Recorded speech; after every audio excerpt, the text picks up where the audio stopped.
Hi hello and good morning, welcome back to my channel. അപ്പോൾ ഇന്ന് നമുക്ക് ഉണക്കമീൻ കൊണ്ടൊരു ചമ്മന്തി പൊടിക്കാം. അപ്പോൾ അതിനായിട്ട് ആവശ്യമുള്ള സാധനങ്ങളാണ് എടുത്തു വച്ചിരിക്കുന്നത്. അപ്പോൾ ഫസ്റ്റ് നമ്മളൊരു പാൻ വെച്ചിട്ട് കഴുകി വാര വെച്ച ഉണക്കമീൻ എന്ന് വെച്ചാൽ നമ്മളിപ്പോൾ എത്ര ഹൈജീനിക്കായിട്ട് വാങ്ങുകയാണെന്ന് പറഞ്ഞാലും നമ്മുടെ ഒരു സമാധാനത്തിന് അത് നന്നായിട്ട് കഴുകുക, എന്നിട്ട് ഒന്ന് വെയിൽ കൊള്ളിക്കുക. വെയിലില്ലെങ്കിലും ജസ്റ്റ് ഒന്ന് വെള്ളം നമ്മൾ ഊറ്റി കളയില്ലേ അതുമാതിരി വെച്ചിട്ട് പാനിലിട്ടിട്ട് ഒന്ന് ഡ്രൈ റോസ്റ്റ് ചെയ്യുക. ഒന്ന് കുറേ നേരം റോസ്റ്റ് ചെയ്യുമ്പോൾ അതൊന്ന് ക്രിസ്പി ആയിട്ട് മാറും. അങ്ങനെ ക്രിസ്പി ആയാലാണ് നമുക്കത് ക്രഷ് ചെയ്യുമ്പോൾ നന്നായിട്ട് ക്രഷായിട്ട് കിട്ടുള്ളൂ. അത് കഴിഞ്ഞ് കഴിഞ്ഞാൽ അത് ചൂടാറാൻ വയ്ക്കുക.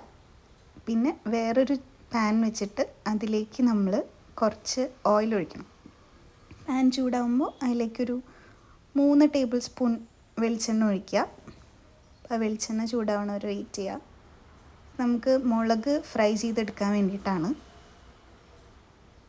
അപ്പോൾ ഈ സമയം കൊണ്ട് നമ്മളൊരു അധികം ചെറിയ തോനെ വലിപ്പമില്ലാത്ത മുളകാണെങ്കിൽ ഒരു 10-25 എണ്ണം വരെ യൂസ് ചെയ്യാം. ഇതിലിപ്പോൾ ഒരു 25 മുളക് എടുത്തിട്ടുണ്ട്.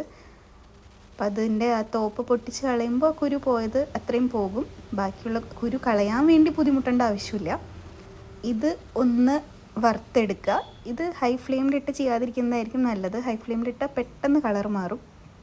അപ്പോൾ ഒരു മീഡിയം ഫ്ലെയിമിലിട്ടിട്ട് മെല്ലെ അതൊന്ന് വറുത്തെടുക്കുക. അപ്പോൾ അതിൻ്റെ കളർ മാറുമ്പോൾ ശ്രദ്ധിക്കുക. കളറും ആവശ്യത്തിന് മാറിക്കഴിഞ്ഞ് കഴിഞ്ഞാൽ നമുക്ക് ഓഫ് ചെയ്യാം. കാരണം ആ എണ്ണയിൽ കിടന്നിട്ട് ഒന്നും കൂടെ കളർ മാറും. അപ്പോൾ ഈ ലെവലിലൊക്കെ ആയിക്കഴിഞ്ഞ് കഴിഞ്ഞാൽ ഫ്ലെയിം ഓഫ് ചെയ്യുക. എന്നിട്ട് ഒന്നും കൂടെ ഇളക്കുക. അപ്പോൾ കളർ നമുക്ക് ആ ഒരു ചൂടിൽ തന്നെ ഒന്നും കൂടെ കളർ മാറും. കരിയാതിരിക്കണം. എന്നിട്ട് പെട്ടെന്ന് തന്നെ ആ ഓയിലിൽ നിന്ന് നമ്മൾ മാറ്റി വയ്ക്കുക. അല്ലെങ്കിൽ വീണ്ടും കളർ മാറും. ഇപ്പോൾ ഒരു ബ്ലാക്ക് ഷെയ്ഡ് വരും. ആ ടേസ്റ്റിനും വ്യത്യാസം വരും. ഈ ഒരു ഷെയ്ഡിൽ തന്നെ നമുക്ക് സംഭവം കിട്ടണം.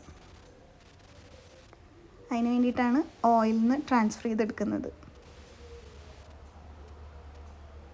ഇനി ഇടിക്കൽ പരിപാടി. ചമ്മന്തി അരയ്ക്കൽ ഇപ്പോൾ മിക്സിയിലായതുകൊണ്ട് നമുക്ക് മിക്സിയിൽ തന്നെ പൊടിക്കാം.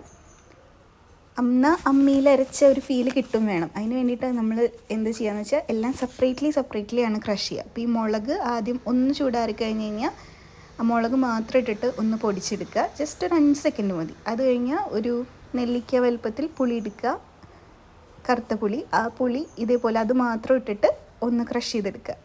പുളി ഇടുമ്പോൾ അതിൻ്റെ കൂടെ തന്നെ നമ്മൾ ഉപ്പിട്ട് കഴിഞ്ഞാൽ കുറച്ചും കൂടി ഈസിയാണ്.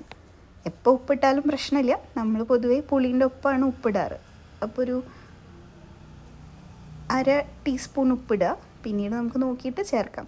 എന്നിട്ട് അതും മാറ്റി വയ്ക്കുക. അപ്പോഴത്തേക്ക് നമ്മുടെ ചെമ്മീൻ ചൂടാറിയിട്ടുണ്ടാകും. ആ ചെമ്മീനും ഇതേപോലെ സെപ്പറേറ്റ്ലി നമ്മൾ മിക്സിയിലിട്ടിട്ട് ഒന്ന് ക്രഷ് ചെയ്തെടുക്കുക. ഇതെല്ലാം നമ്മളൊരു 5 സെക്കൻഡ്സാണ് ക്രഷ് ചെയ്യണുള്ളൂ. ചെമ്മീൻ തോനെ ഉണങ്ങിയിട്ട് നന്നായിട്ട് ക്രിസ്പി ആയിട്ടില്ലെങ്കിൽ അത് പൊടിയാൻ ബുദ്ധിമുട്ടുണ്ടാവും. അപ്പോൾ നന്നായി ഫ്രൈ ചെയ്തതിന് ശേഷം, റോസ്റ്റ് ചെയ്തതിന് ശേഷം, അതിന് ശേഷം നമ്മൾ മിക്സിയിലേക്ക് ഇതേപോലെ സെപ്പറേറ്റ്ലി ഒരു ചെറിയ കഷ്ണം ഇഞ്ചിയും ഒരു 10-25ഓളം ചെറിയ ഉള്ളിയും അതൊന്ന് ചതച്ചിട്ടാണ് ഇട്ടേക്കുന്നത്. അല്ലെങ്കിൽ പേസ്റ്റ് ആയിപ്പോവും. നമ്മളിങ്ങനെ ഇടിക്കുന്ന കല്ലുകൊണ്ട് ഒന്ന് ഇടിച്ചിട്ടാണ് ഇട്ടേക്കുന്നത്. അപ്പോൾ അത് അരച്ചെടുത്തതിന് ശേഷം എല്ലാം സെപ്പറേറ്റ്ലി നമ്മൾ അരച്ചുല്ലോ. അതിന് ശേഷം എല്ലാതും ഇപ്പോൾ ചെമ്മീൻ്റെ പൊടി, പുളിയും ഉപ്പും ഇതൊക്കെ കൂടെ ഒറ്റ റൗണ്ട് നമുക്ക് ഒരുമിച്ച് മിക്സിയിൽ ഒന്ന് ക്രഷ് ചെയ്തെടുക്കാം. അത്രയും കഴിഞ്ഞാൽ നമ്മുടെ കുക്കിംഗ് പരിപാടി കഴിഞ്ഞു. അപ്പോൾ നമുക്ക് അമ്മിയിൽ അരച്ച ആ ഒരു ടെക്സ്ചർ കിട്ടും ചെയ്യും. അല്ലെങ്കിൽ ഇത് ഒരുമിച്ച് എല്ലാം കൂടി ഇട്ട് അടിച്ച് കഴിഞ്ഞ് കഴിഞ്ഞാൽ ഉള്ളി ഒക്കെ ഒരു പേസ്റ്റ് പരുവാകും. ഇതാകുമ്പോൾ നമുക്ക് അമ്മിയിൽ അരച്ച ആ ഫ്രഷ്നെസ് കിട്ടി, ആ ഡ്രൈനെസ്സും കിട്ടും.